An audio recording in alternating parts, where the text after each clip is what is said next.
Okay, why don't we take a look at John 9 tonight? I love this passage, and I think there's so much that we can learn from this. And I feel like every time I read it, I always learn something new. So why don't we just take a look and see what we find out and see what we learn together? So again, I think it's important to say that how we read the Bible is how you do something is how you do everything. I believe that's, I don't know whether that's quite right, but how I read the Bible is I read it as I really, though I do have a lot of preconceived notions, I always try and read the Bible with as open mind as possible, like I don't know anything. And so I'm reading it as if this is happening in real time and I'm hearing the story. So I think it's so important that we don't have any of our religious dogma or anything attached to what we read when we read it. When we read it with an open mind and let just God speak to us, I think that is the best thing we can do. So with that being said, I know that's hard because you're coming at it with a lot of things that you've been taught, things that you were told that are right, and you've believed them, and so did I forever. And I'm not saying that they're wrong, but we should always question.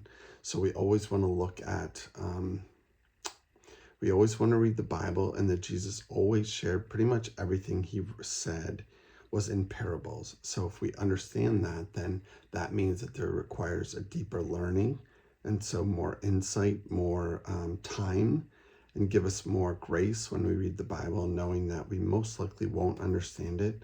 But the more we read it, the more we try and take it to heart, and the more we can apply it to our lives, if that makes sense.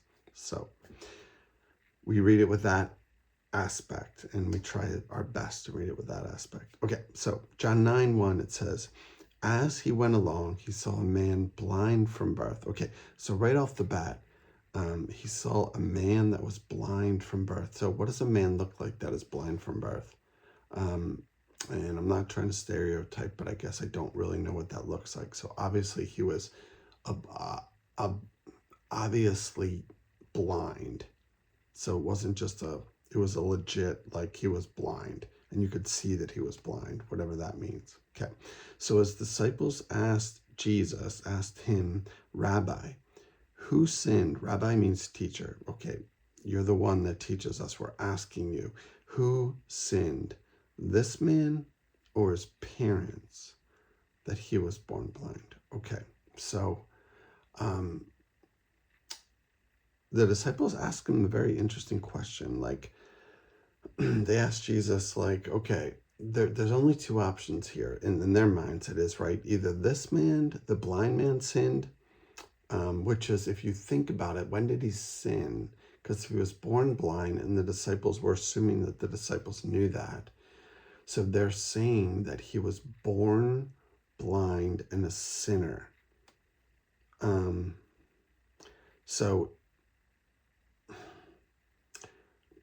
there's only a couple assumptions that you can make. So either what the disciples were saying, that either the option of reincarnation exists, because if he was a sinner before he was born, then that means that he was pre-born a sinner. Anyway, that's a big question.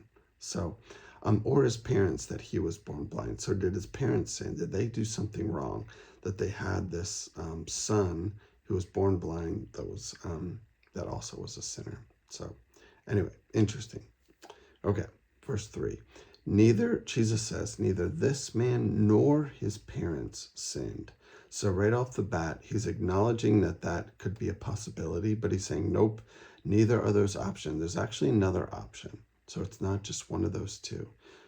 Neither this man nor his parents sinned to Jesus, but this happened so that the works of God might be displayed in him. Okay, so this is a very, very interesting passage, because it takes a lot of introspection. Not the right word. Takes a lot of thought. You can't just read these words and glance over them.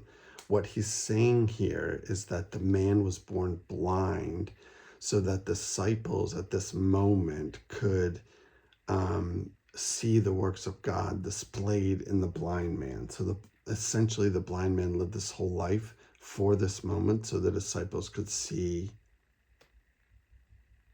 right? Okay, so that's what I'm reading from this.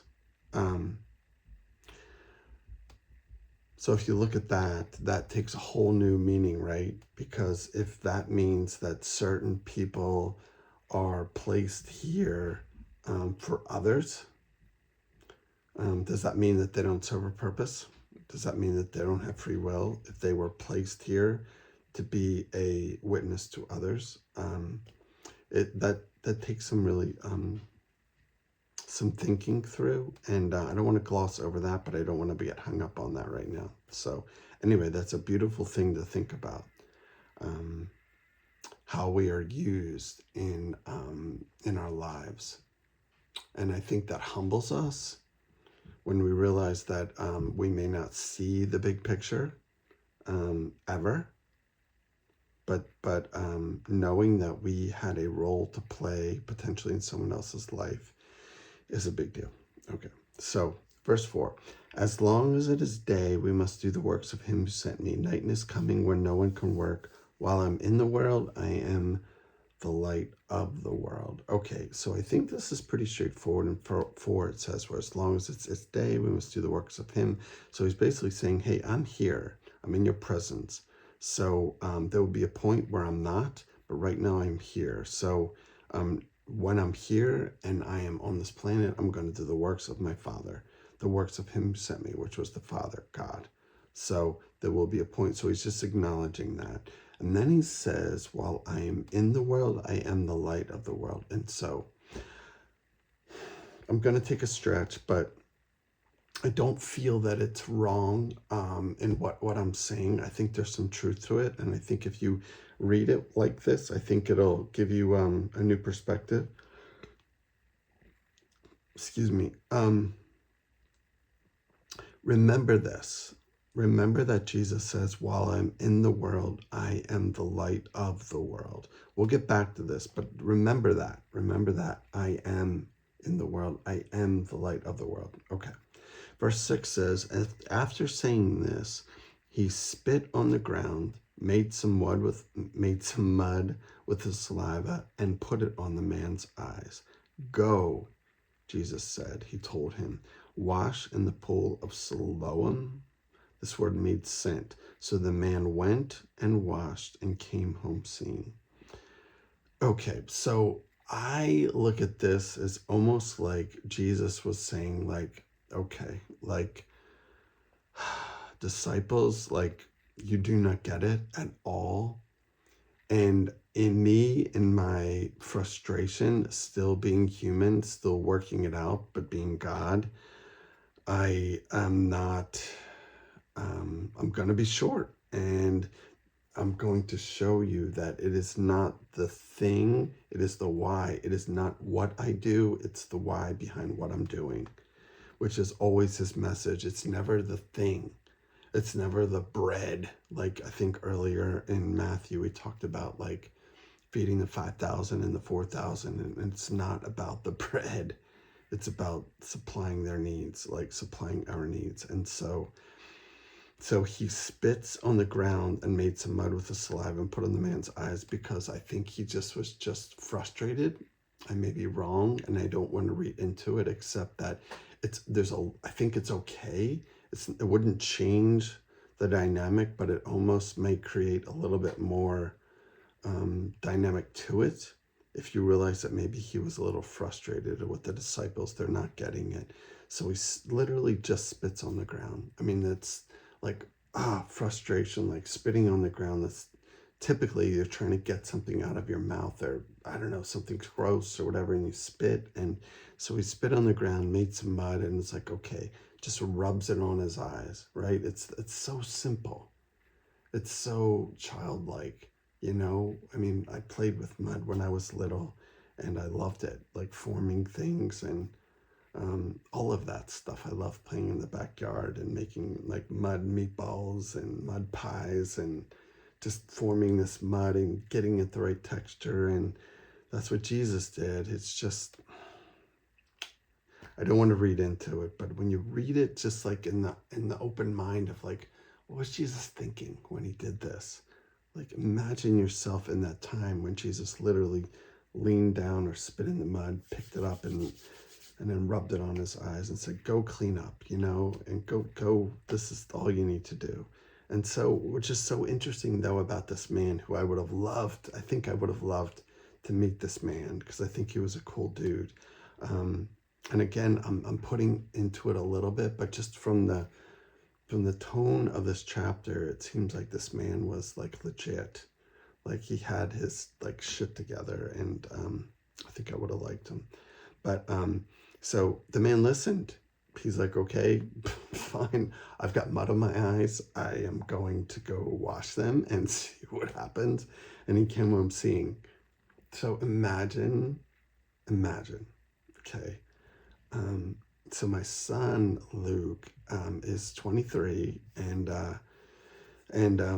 has pretty severe special needs and has never spoken a word in his life. And obviously we've talked to him all the time, but he can't speak back. And I think he understands most of what we say, but we're not 100% sure. But I envision this man being able to see for the first time, as Luke being able to speak for the first time, and knowing that we understand what he's saying. Like, I'm envisioning that experience would be obviously something that you would never forget, right? You would never forget that beautiful experience for this man that was born blind. Then the next thing that happens is in verse 8, it says, his neighbors and those who had formerly seen him begging asked, isn't this the same man who used to sit and beg? Some claimed that he was. Others said, no, he only looks like him. How then were your eyes open, they asked.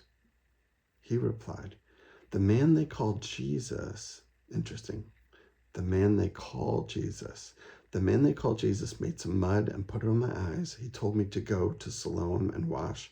So I went and washed, and then I could see. Okay. This man was so matter of fact, right? He was just like, okay, here's the deal.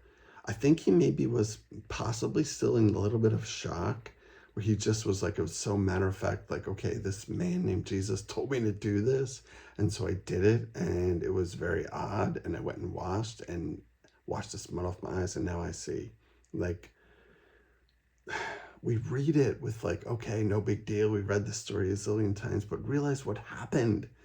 Like, a man was blind his whole life and was able to see. Like, I watched this video. Oh my gosh. So, real quick, I'm drinking hibiscus tea with sage leaf tea, wild sage tea, with a little bit of monk fruit, and it is amazing. So our best friend Lynn sent this up to my wife because she's having crazy hot flashes with her chemo medicine with her cancer, and it's just kind of kicking her butt. And so Lynn is trying to help and send us this, but I'm actually enjoying this too, and it is phenomenal. Hibiscus with sage and a little monk fruit. I mean, it's a beautiful dessert, like from heaven. So, and it's a tea. Thank you, God. So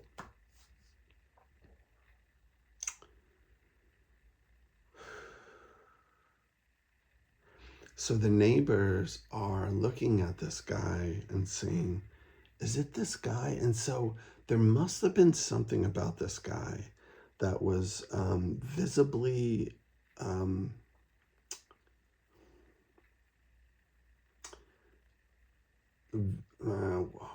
visibly aware, or visibly something about this guy that people could be like, okay, that guy is born blind. And I don't know what that is, but it must have been pretty severe, because when Jesus told him to wash his eyes, evidently his eyes were healed too. So whatever that look was in his eyes that he couldn't see while he was blind and can see now must have changed a little bit of how he looked, because his neighbors recognized them but kind of didn't. So we're going to let them off the hook a little bit. They weren't necessarily being like against him, because I believe this man was actually respected in his community, and I'm not sure why I say that.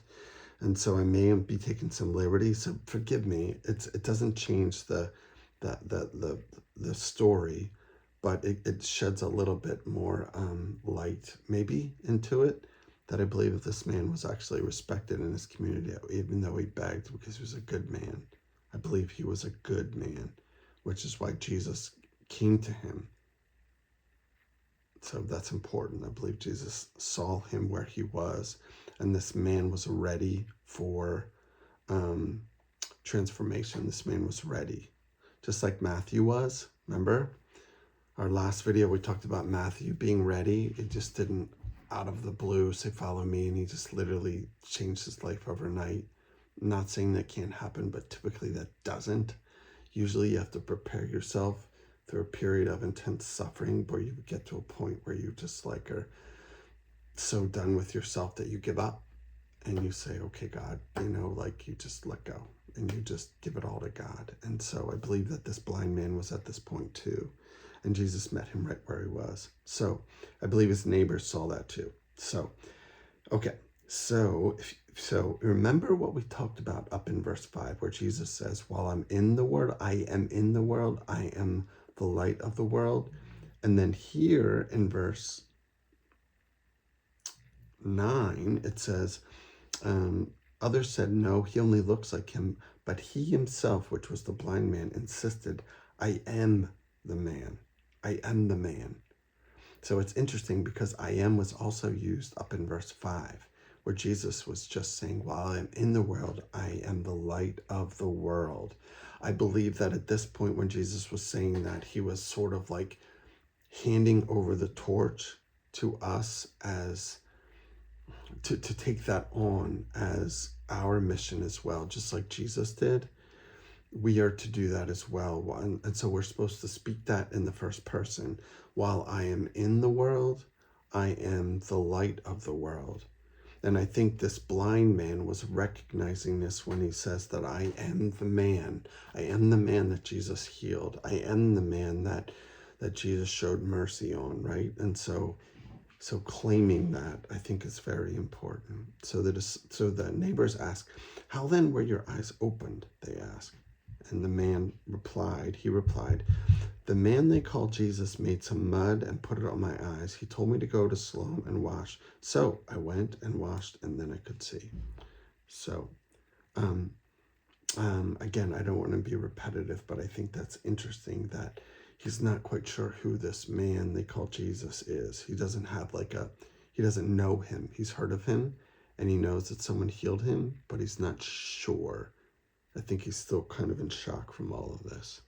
So the neighbors ask, where is this man? They asked him. And the man says, I don't know, he says. So this is where the Pharisees come into the play. So verse 13, it says, they brought to the Pharisees the man who had been blind. So right off the bat, it kind of stinks, right? So his neighbors, the people that he grew up with, it feels like they turned on him, right? Because it seems to me like the Pharisees, whenever they were around Jesus, like they try to call him out. They try to like accuse him of something. And so here the neighbors are bringing this man born blind to the Pharisees, almost like saying like, what do we do with this man? Like, what's going on here? Like, you are the teachers of the law. You need to help us. This is out of the norm. So this man named Jesus is healed this man, and we see it, and it's wigging us out, and you need to fix this. Okay, so that's what I'm thinking. So the neighbors were slightly like kind of wanting to shit on Jesus, but in the other sense, they weren't. So anyway, they brought to the Pharisees the man who had been blind. Okay, so verse 14 says, now the day on which Jesus had made the mud and opened the man's eyes was a Sabbath. Of course it was. Of course it was. It's Jesus. Okay, so this is our second time that we're reading the Bible, and both times, not by any purpose, but Jesus is this rebel who does something that he's not supposed to. Okay, can we just establish that? Okay, why is it any different than us with us? Jesus is this rebel that does things that he's not supposed to do. Like the commandments say is honor the Sabbath and keep it holy, right? So here Jesus is healing on the Sabbath. That's a no-no. Okay, so verse 15, therefore the Pharisees also asked him how he had received his sight. The man says, he put mud on my eyes, the man replied, and I washed, and now I see. Okay, so the man's like, okay, now I've said this before, I'm going to say it again. How clear can I say this? It was so simple that he literally put mud on my eyes. I washed off that mud, and now I see. So you explain that. Because that's what's happened.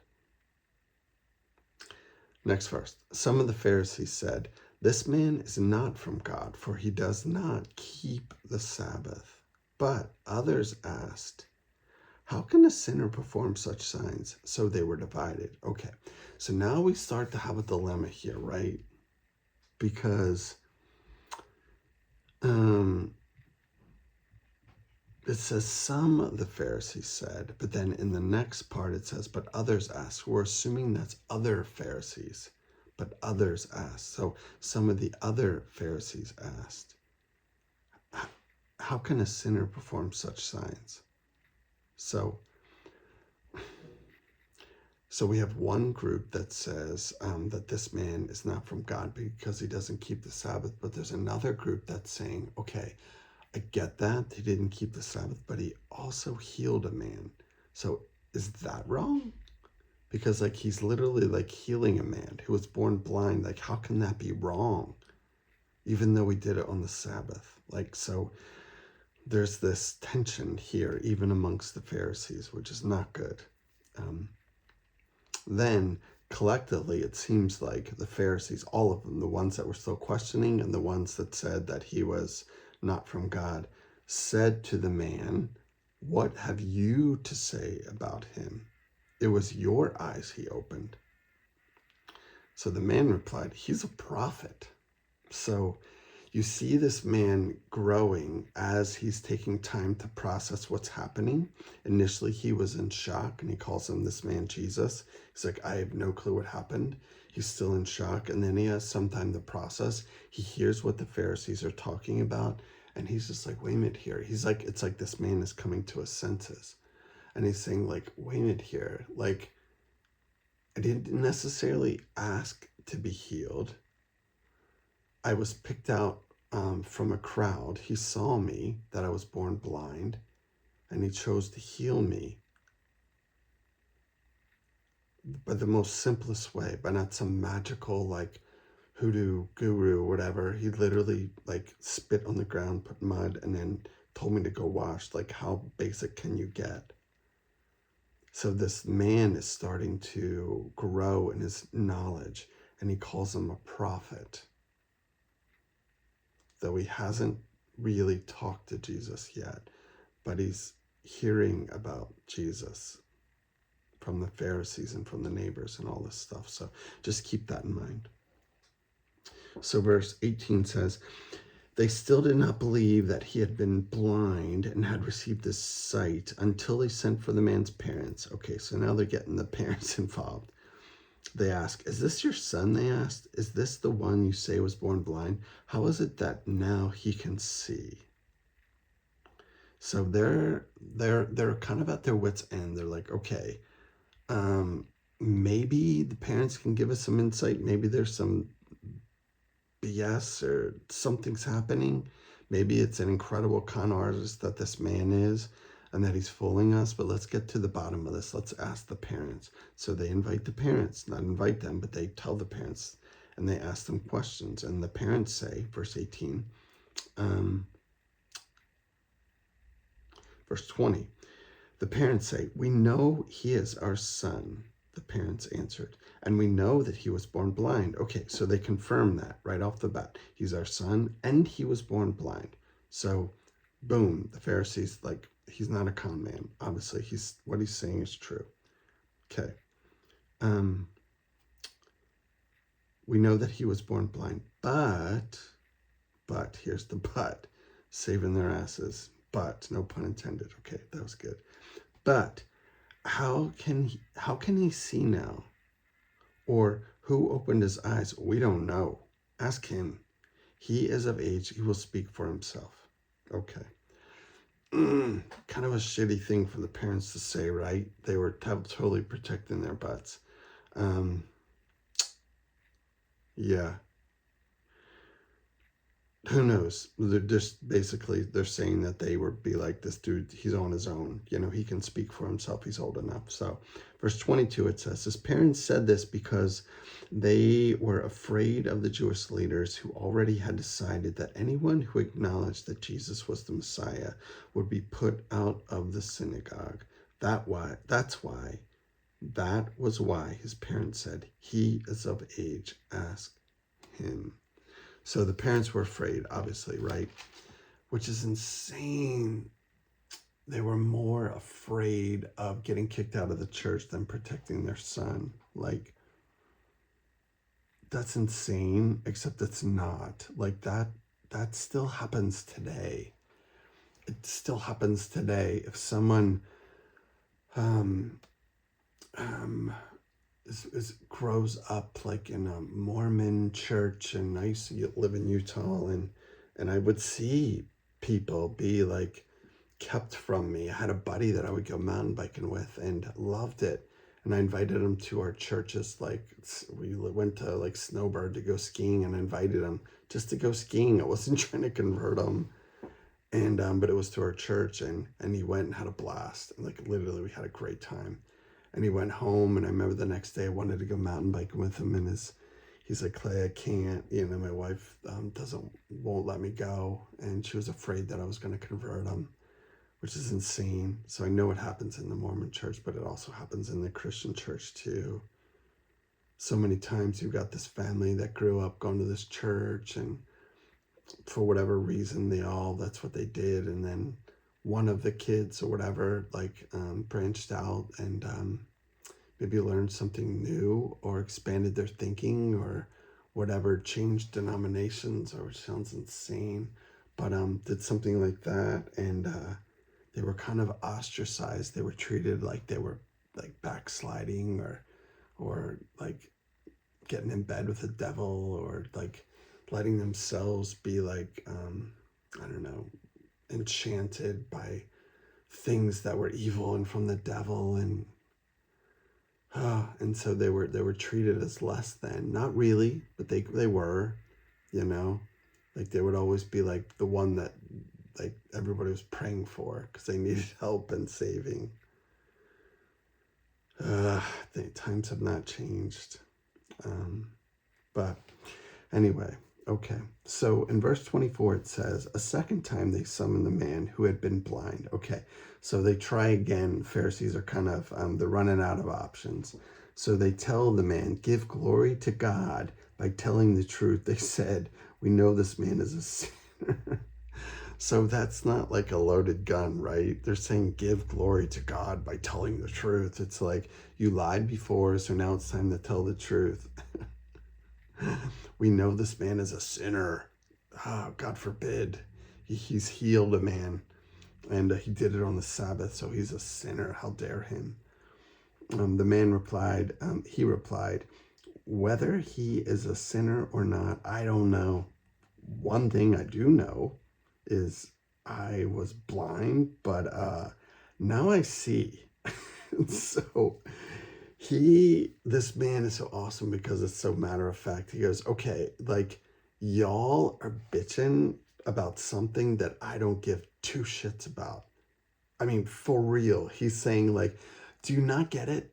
Did you not realize that You're bickering over what he did, when he did it, instead of the fact that I was literally born blind and now I see. Like, you are missing the point. Like, you're missing the point. So, okay. So verse 26, it says, then they asked him, what did he do to you? How did he open your eyes? They're still like pressuring him. He's just like, oh my gosh, what is happening right now? So in verse 27, he answered, I have told you already.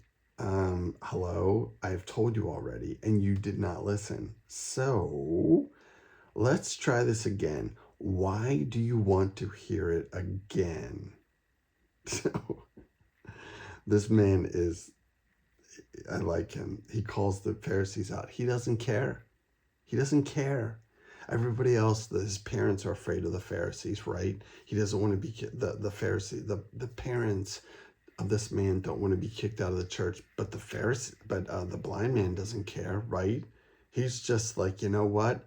Seriously, if you're gonna kick me out of the church, okay, I can see now. I was blind, but I can see. He's like, I've got bigger fish to fry. I've got more important things to worry about than your insecurities of what another person did to help heal me, if that makes sense. So he goes, I've told you already and you do not listen. Why do you want to hear it again? Do you want to become his disciples too? It's like in their face. He's like, oh, I see. Like, obviously you want to become his disciples because you want to know what happened, how I was healed. And they, the Pharisees were pissed. So in verse 28, it says, then they hurled insults at him and said, you are this fellow's disciple. We are the disciples of Moses. We know that God spoke to Moses, but as for this fellow, we don't know even where he comes from. Hoo-wee. Like, when you get to that point of to be calloused, where literally Jesus is in front of you and you can't see it. Like, I want to say that is just like reserved for what happened in that day with the Pharisees and all that. But like, that happens to us on a regular basis. And I think more than we want to admit, that God is so present with us, but we are so callous to see it that we miss it.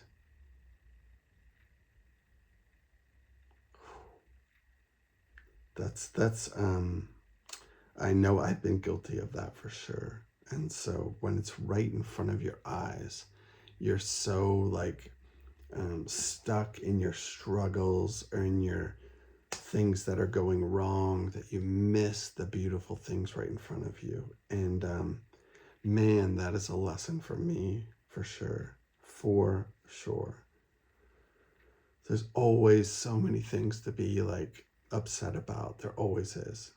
But we can always find incredible things to be grateful for. We always can.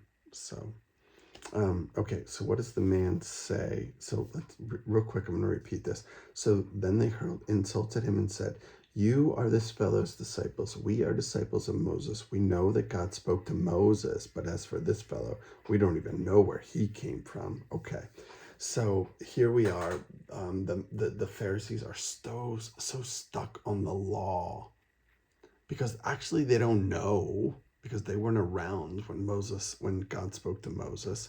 They're reading what the Bible says and they're assuming it, but they weren't there. So they're also like taking by faith, believing that this is true because they've spent their life studying this. But there's an element of faith there that's important. I think that the Pharisees are not realizing. So it says that you're this fellow's disciple, which is real interesting because all this, like, not all, but Jesus literally just healed this guy. He didn't ask anything of him. He literally just healed him. He didn't tell him anything that you got to confess or anything like this, or believe in me and believe that I'm going to die for your sins. Or like, he didn't do that. He just literally just healed him. And it wasn't until later that he came back after and came back and connected with him later. But I just thought it's that interesting that the Pharisees already assuming just because he was healed that he's this fellow's disciple. But of course that he is. The Pharisees weren't wrong, right? Okay. So, okay. So in verse 30, this is what the man answers to this. Now, that is remarkable. Again, I love this man. That is remarkable. Okay, so imagine the confidence that this man has now. He's had a minute to think. He went from shock to a moment of reflection to now he's kind of like, okay. I literally experienced something so traumatic forever, and now I'm not like that anymore. I mean, that is going to give you incredible confidence. So here he speaks to the Pharisees and he says, now that is remarkable. You don't know where he comes from, yet he opened my eyes. We know that God does not listen to sinners. He listens to the godly person who does his will. Nobody has ever heard of opening the eyes of a man born blind. If this man were not from God, he could do nothing.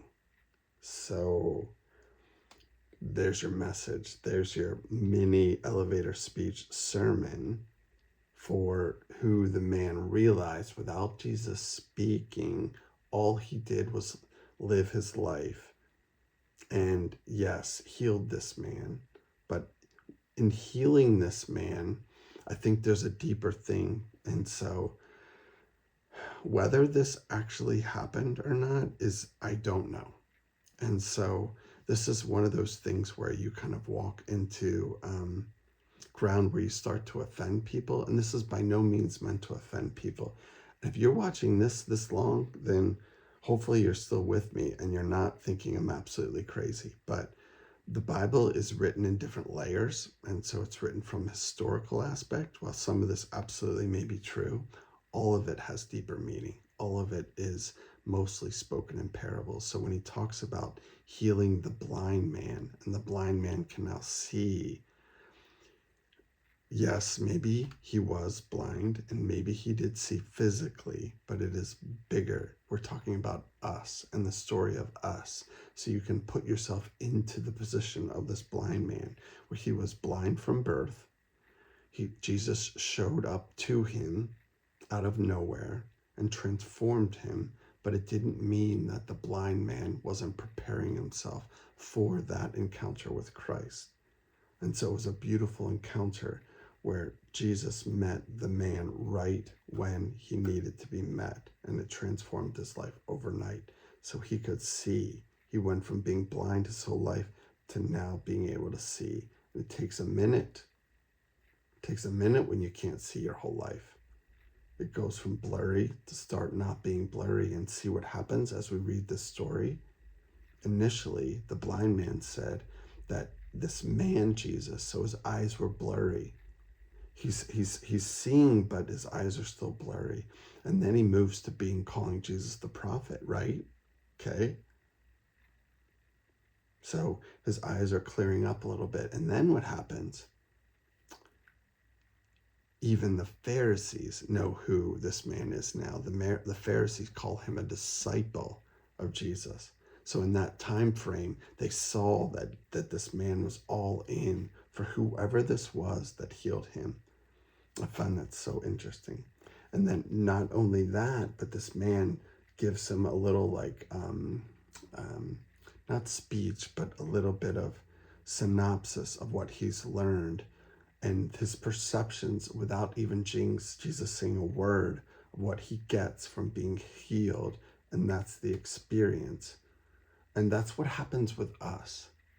When we look at healing a man born blind, there are so many times when we're aware and we know that who we are in God and that we are like the light of the world, that if we take that on and we show up in a grocery store or convenience store or wherever, and we are genuine and we look people in the eye, it's sort of like we're helping people heal. We're helping people realize that they are worth something, that they are to be seen, that they are to be respected and treated as a human being by looking them in the eye. And so that's a sense of healing is what Jesus did for this man. So, okay, so let's see here. Okay, so this is what the Pharisees say after that to the man. It says, to this they replied, you were steeped in sin at birth. How dare you lecture us? And they threw him out. So they were royally offended. They're like, okay, we've spent our whole life literally studying this stuff, the law and all this stuff. And yes, we are oblivious, and they're not going to admit that. And okay, in a quick encounter, you see Jesus and he changes your life.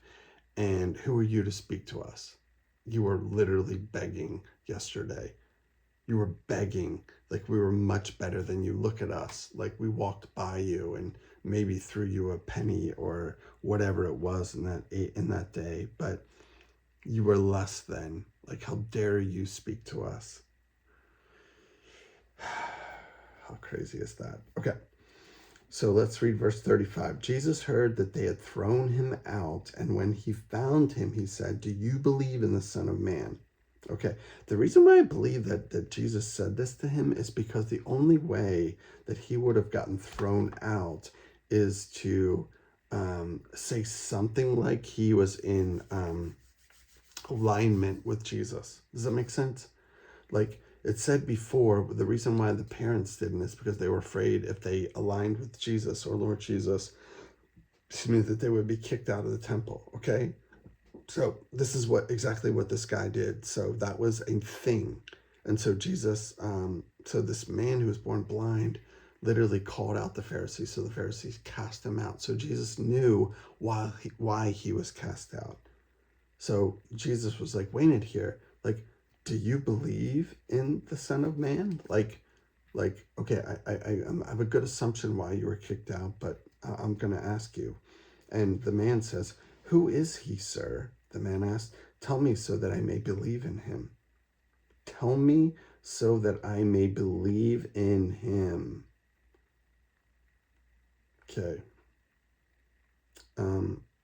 I don't have a whole lot to say from that, except that I think that's beautiful. Okay. 37, Jesus says, you have now seen him. In fact, he is the one speaking with you. Hello, I'm right in front of you. Like, I am the Son of Man. I healed you. I saw you for who you were. I saw that you were ready to change your life. And I did. So now live accordingly. Right? So Jesus says, you have now seen him. In fact, he is the one speaking with you. Then the man said, Lord, I believe. And he worshiped him. Jesus said, for judgment I have come into this world so that the blind will see and those who see will become blind. So he's always teaching, always teaching. Jesus was always teaching. And that's our lives too. We are always a light. Even when we're not speaking, we are, people are looking at us always. How we react, how we respond, all of that stuff. We are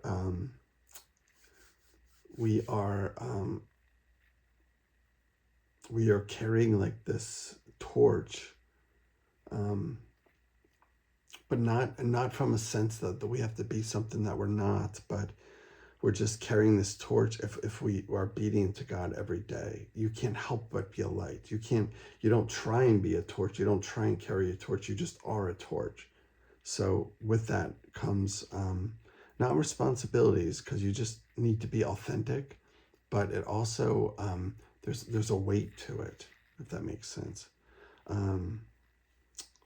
So again, the man says, Lord, I believe, and he worshipped him. And Jesus said, for judgment, I've come into this world so that the blind will see, and those who see will become blind.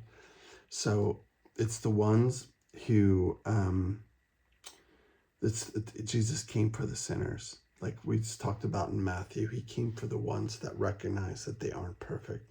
The ones that think they see will be blind. They'll miss the point. They'll miss the boat. They'll miss it entirely. Like the boat's sitting there waiting for them, and they're waiting for the next boat. Like they'll miss it. Like they think they will see, but they won't. They'll be blind because they're so certain. And when we approach, I think even when we approach the Bible with such certainty, I think that can get us in trouble, because we need to approach the Bible with a sense of openness and be looking for clarity, not certainty. Clarity is a big difference between certainty, because when you're certain, then you have to defend that. Because if God opens your eyes even more, you gotta wait, I was certain about that. So then you start to question yourself. And that's part of actually waking up, but that's for another time. But, okay, so in verse 40, we're going to finish up. Some Pharisees who were with him heard him say this and asked, "What, are we blind too?" So they realized that Jesus was talking about them.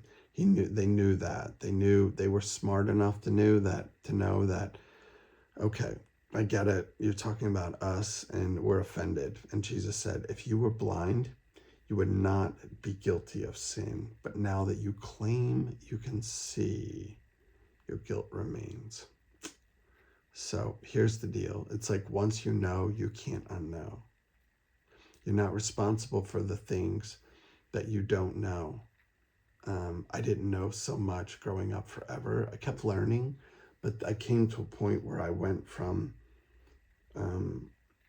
thinking that loving Jesus was literally doing things, reading the Bible, going to church, maybe being baptized, I don't know, whatever. I don't even know, listening to Christian music, maybe feel closer to God. But all that went away when God opened my eyes and be like, it is so much more than that. Maybe that's a part of it. I still love reading the Bible, but with new eyes, in a sense that what is God trying to say?